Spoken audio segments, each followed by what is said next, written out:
జగన్మోహన్ రెడ్డి గారు ఎప్పుడు రౌడీ షీటర్లని, మానభంగాలు చేసే వాళ్ళని, హత్యలు చేసే వాళ్ళని, జనాల్ని హింసించే వాళ్ళని ఎవరైతే క్రూరంగా చేస్తారో వాళ్ళనే పరామర్శిస్తూ ఉంటారు. ఎందుకంటే ఆయన మనస్తత్వం అటువంటిదే కాబట్టి, ఆయన ఎప్పుడు అలాంటి క్రూరమైన పరిపాలన లాస్ట్ 5 సంవత్సరాలు చేశారు కాబట్టి ఆయన కూడా అలాంటి వాళ్ళని పలకరిస్తానికే వస్తారు. ఎందుకంటే ఇప్పుడు ఆయనకి దళితులు అని గుర్తొచ్చిందా? మరి ఆ రోజున మాస్క్ అడిగిన సుధాకర్ గారు ఒక దళితుల్లాగా ఆయన కనపడలేదా? కోడికత్తి సీను మరి ఆ రోజున 5 ఏళ్ల పాటు జైల్లో ఉంచాడు, ఆయనకి ఏమి దెబ్బ కూడా తగలలేదు. ఆ రోజు ప్రైవేట్ హాస్పిటల్ పరిగెత్తుకుంటూ వెళ్ళారు జగన్మోహన్ రెడ్డి గారు. గవర్నమెంట్ హాస్పిటల్కి వచ్చి చిన్న రిపోర్ట్ రాయించుకునే టైం లేదు. కనీసం ఇలాంటివన్నీ కూడా ఆలోచిస్తా ఉంటే జగన్మోహన్ రెడ్డి గారు మేము ఒకటే ప్రశ్నిస్తున్నాం, ఆ రోజు దళితులు కనపడలేనప్పుడు ఒక ఎమ్మెల్యేగా మిగిలిపోయామన్నా, ప్రతిపక్ష హోదా కూడా లేదనా, మరి మీకు ఎందుకు ఆ ఆలోచన వస్తుంది అనేది మాకు అర్థం కావట్లేదు. ఎందుకంటే ఈ రోజు ఎవరి కోసం వచ్చారు జగన్మోహన్ రెడ్డి గారు? 5 ఏళ్లలో పరాదాలు కట్టుకొని తిరిగిన జగన్మోహన్ రెడ్డి ఆ రోజుల్లో ఎన్ని దారుణాలు జరిగినా, నిజంగా తాడేపల్లికి కొద్ది దూరంలోనే ఒక మహిళపై, ఒక దళిత మహిళపై మానభంగం జరిగి ఆయన ఉన్నప్పుడే ఆ రోజు దిశ చట్టాలను పెట్టారు, దశ మారిపోయిద్దని చెప్పారు, దిశ పోలీస్ స్టేషన్లను పెట్టారు. ఇన్ని పెట్టి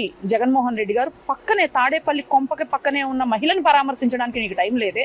ఆ రోజు పబ్జీ ఆడుకుంటా కొంపలో కూర్చున్నావే. మరి ఈ రోజున హుటాహుటినా వచ్చి తెనాలిలో ఒక గంజాయి ముక్క రౌడీ షీటర్లు, ఒక దళితుడిని చంపి కేసుల్లో పరారైన వాళ్ళు కూడా ఉన్నారు, అందులో ఆ ముగ్గురులో ఒకళ్ళు. అలాంటి వాళ్ళని పరామర్శించడానికి వచ్చిన జగన్మోహన్ రెడ్డికి సిగ్గు లేదా అని చెప్పి ప్రశ్నిస్తున్నాం మహిళలు.